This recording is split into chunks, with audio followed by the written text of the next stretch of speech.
बड़े भैया आए हैं दिल तोड़वाकर आशिकी निभाने, बट किसे पता था यही आशिकी इनके गड़बड़ी का कारण बनेगी। Well, hello everyone and welcome back to the alpha critic, a place for every pop culture enthusiast जिसे कंस्ट्रक्टिव क्रिटिसिज्म में इंटरेस्ट है। मैं जानता हूँ इस सीरीज के अलावा काफी मास्टरपीस मूवीज इस हफ्ते आई हैं, like Fantastic Four, Mahabharat, Narasimha.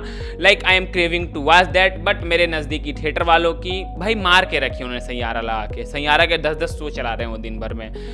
Dual screen है, दोनों स्क्रीन पे सैयारा चल रहा है साइमल्टेनियसली। एक में 200 लोग बैठते हैं तो एक में 100 लोग बैठते हैं एंड थिएटर फुल पैक चल रहा है। आई मीन एंड वो ना फंटास्टिक फोर लगा रहे हैं ना महाभारत नरसिम्हा लगा रहे हैं and I am pieced of. And जो दूसरा थिएटर है वो काफ़ी दूर है, मतलब उतना दूर ट्रैवल करके जाके आना एंड टाइम पे वीडियो बना देना is not possible. That's why we are talking about. घाट पे एक लाश मिली और फिर ये 2 ब्रूटल मर्डर्स। मैं इनसे नहीं बैठूंगी। ये सिंबल्स डिकोड कर दिए तो हम रिचुअलिस्टिक मर्डर मिस्ट्री स्टोरी जो कि नेटफ्लिक्स पे हाल ही फिलहाल आई है। वेल, इसके लीड रोल में अपने गुल्लक के अन्नू भैया के साथ साथ आई प्लीजर वानी कपूर भी हैं। इस psychotic cult based murder mystery कहानी बड़ी यूनिक है। इसकी कहानी शुरू होती है एक मर्डर से एंड मर्डर करने का तरीका भाई साहब कतई जहर है। मतलब हर मर्डर में एक बॉडी पार्ट गायब होता है एंड जो बच्चे कुछ बॉडी पार्ट्स होते हैं ना, उनमें से किसी एक बॉडी पार्ट पे एक सिंबल होता है उस कल्ट का। वेल, इतने जब हॉरिफाइंग मर्डर्स हो रहे होते हैं तो वहाँ की जो लोकल गवर्नमेंट है चरणदासपुर की, वो सीआईबी को बुला लेती है ताकि इन्वेस्टिगेशन फास्ट फॉरवर्ड हो सके एंड जो मैटर चला रहा मीडिया में कि भाई पॉलिटिकल मर्डर्स हो रहे हैं उसके ऊपर भी एक प्रेशर बने कि भाई पॉलिटिकल मर्डर है, जो अपोजिशन उसको उठा के डाल दिया जाए जेल में क्योंकि उन्होंने इस फोटोग्राफर को मारा है। समथिंग ऑफ दैट सॉर्ट चल रहा होता है। बट जब सीआईबी आती है, वो मैटर की तहकीकात करती है, तब उन्हें पता चलता है it's not something political but it's bigger than that.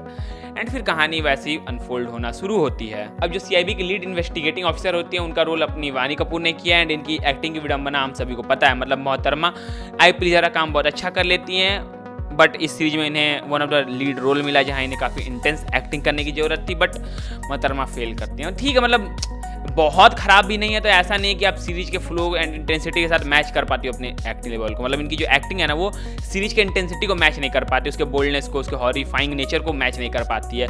उनके एक्सप्रेशन बहुत डल फील होते हैं। जब एक्टिंग में घुसती है तो उनके मूवमेंट भी उतने अच्छे फील नहीं होते। कई कई पॉइंट्स पे अच्छे फील होते हैं but majority of the time she failed to produce that kind of intensity in her character. But जो सबसे मेन सवाल होगा आप सभी के दिमाग में कि भाई कहानी थ्रिलर थी तो क्या ये तुम्हें होल्ड कर पाती है एंड तक? मतलब ऐसा होता है कि भाई तुम्हें देखना है आगे क्या होने वाला है? तो इसका जवाब सिंपल एंड यस है। सिंपल में यस है, आई मीन क्योंकि कहानी होल्ड करती है। कहानी आप एक कांस्टेंट प्रेशर डेवलप करके रखती है जो कि आप एक्सप्लेन नहीं कर सकते। बस आप चाहते हो कि भाई आगे क्या होगा, मुझे देखना है। How the story unfolds you want to know and that's the best part about this series. मतलब ठीक है, एक्टिंग में अपने अनु भैया ए.के. वैभव सिंह बहुत बेहतरीन काम करते हैं और भी जो साइड कैरेक्टर्स थे कुछ अच्छा काम करते हैं, कुछ अच्छा नहीं करते हैं। कहानी इस तरह से अनफोल्ड होती है, जो उसकी राइटिंग वो बहुत लेयर्ड है, डेप्थ है, बट इमोशनली इंपैक्टिंग नहीं है। कहानी को इमोशनली इंपैक्टिंग होना चाहिए क्योंकि कैरेक्टर्स मरते हैं, कैरेक्टर्स के साथ वो इमोशनली आप कनेक्ट नहीं कर पाते हो एंड कई पॉइंट्स पे कहानी बहुत ज़्यादा चॉपी हो जाती है, फास्ट पेस्ट हो जाती है एंड कई बार पास्ट प्रेजेंट करने के चक्कर में हक देते हैं बहुत बुरी तरीके से। मतलब प्रॉब्लम्स बहुत सारी हैं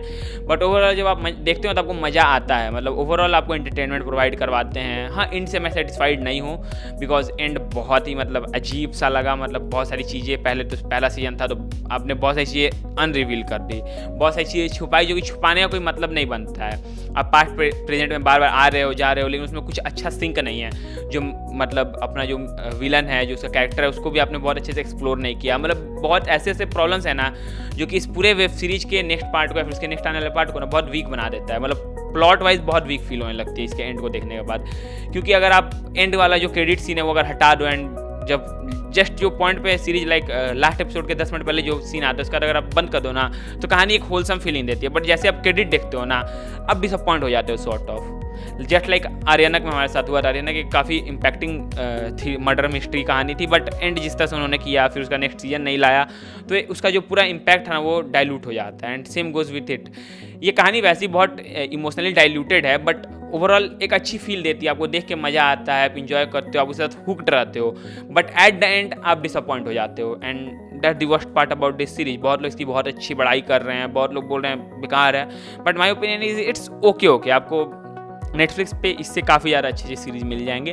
हाँ, जो इसका कंसेप्ट है इस तरह कंसेप्ट वाले आपको नहीं मिलेंगे। इसका कंसेप्ट ही इसका यूनिक सेलिंग पॉइंट है और कुछ नहीं है इसमें। बस इसकी जो कंसेप्ट है, जिस तरह से वो एक अलग कल्ट के कहानी को दिखा रहा है, लाइक हमने हॉलीवुड में देख रखा अलग कल्ट की story, short stories, movies and all, but इसमें हमने इंडिया में कुछ नहीं देखा कल्ट वाली चीज़ें। एक असुर आया था, वो भी अलग तरीका, मतलब कल्ट बेस्ड नहीं है, वो थोड़ा सा अलग कंसेप्ट है।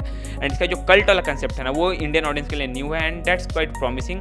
एंड अगर आपको वैसा कुछ कंसेप्ट देखना है तो इट्स अ मस्ट वॉच। बाकी जो भी इसके प्लॉट ट्विस्ट हैं वो काफ़ी अनप्रिडिक्टेबल फील होते हैं, मतलब आप एक्सपेक्ट नहीं करते हो वैसी वैसी चीज़ें हो जाती हैं। कुछ ऐसे कैरेक्टर्स हैं आपको लगता है ये मरेगा लेकिन मर कोई और जाता है। कुछ कैरेक्टर्स की बैक स्टोरी एंड नैरेटिव की जिस तरह से बिल्ड की जाती है वो पूरी अलग हो जाती हैं आगे चल के, मतलब अच्छी है। कुछ कुछ चीज़ें बहुत अच्छी हैं, कुछ चीज़ें बहुत बेकार हैं, बट हाँ कंसेप्ट बहुत अच्छा है। मतलब कंसेप्ट के लिए अगर देखना चाहते हो तो जाके देख लो। तो जो प्रेशर वाली बात मैंने बोली वो बहुत इंटिमिडेटिंग पार्ट है सीरीज के लिए। मतलब ये सीरीज आप पे एक कांस्टेंट प्रेशर बना के रखती है जिससे आप इंटिमिडेट हो जाते हो, मतलब आप बहुत अलग फील करते हो। मतलब वो फीलिंग जनरली आपको हर मर्डर मिस्ट्री में नहीं आ रही, आपको पता होता है बंदे मरेंगे, ऐसे मरेंगे।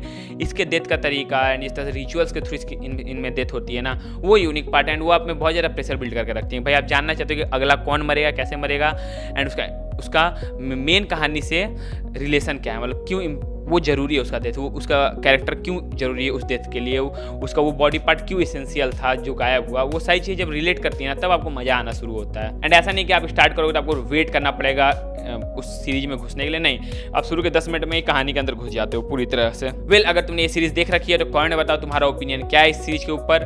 बाकी हम ऐसे ही कंस्ट्रक्टिव क्रिटिसिज्म लाते रहते हैं, तो सब्सक्राइब कर लेना। Till then be alpha be critic.